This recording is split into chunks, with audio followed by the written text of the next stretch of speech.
Assalamualaikum warahmatullahi wabarakatuh and salam sejahtera. After we have gone through the importance of OBE, subsession 1, and then in subsession 2, we have gone through some terminologies related to OBE, and now we are in the third and final subsection on OBE versus conventional approach, or the differences between OBE and conventional approach. There are many differences between the two approaches.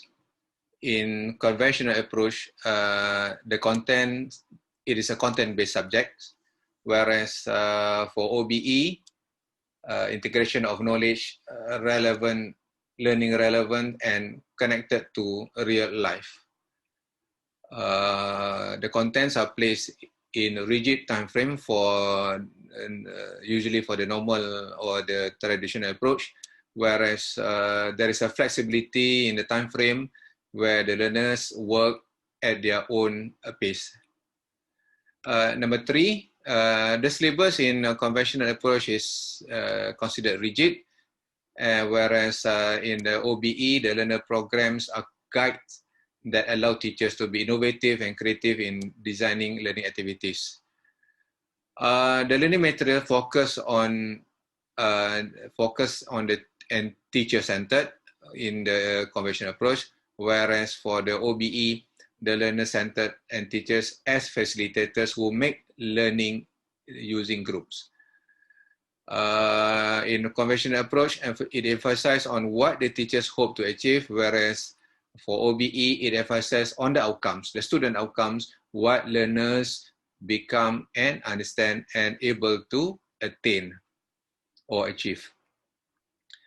It is a rote learning or memorizing usually in the conventional approach, whereas in the OBE approach, it emphasizes on critical thinking, reasoning, reflection, and also action. It is a passive learning for conventional approach usually, whereas for OBE, it is a mostly active learning mode. The teachers responsible for the learning for conventional approach, whereas for OBE, actually the learners take responsibility. The assessment product, test and grade driven for conventional approach, whereas for OBE is more towards continuous approach. Same goes to the next slide. There are a few more differences. I pick up the one that is different. Perhaps there's some of them are about the same as well. Okay. Comparison on conventional and OBE curriculum approach.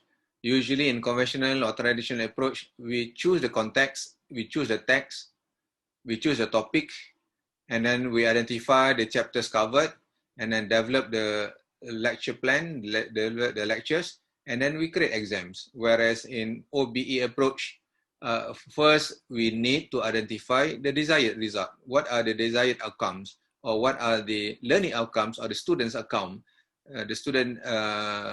outcomes or learning outcomes, and then we determine it through evidences, and we plan the learning experiences.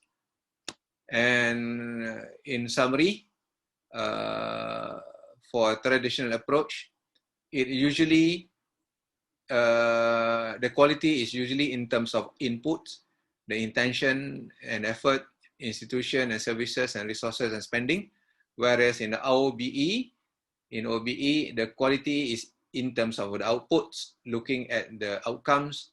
So we are talking about the goals and the ends, product and the results, outcomes and the effect. Thank you.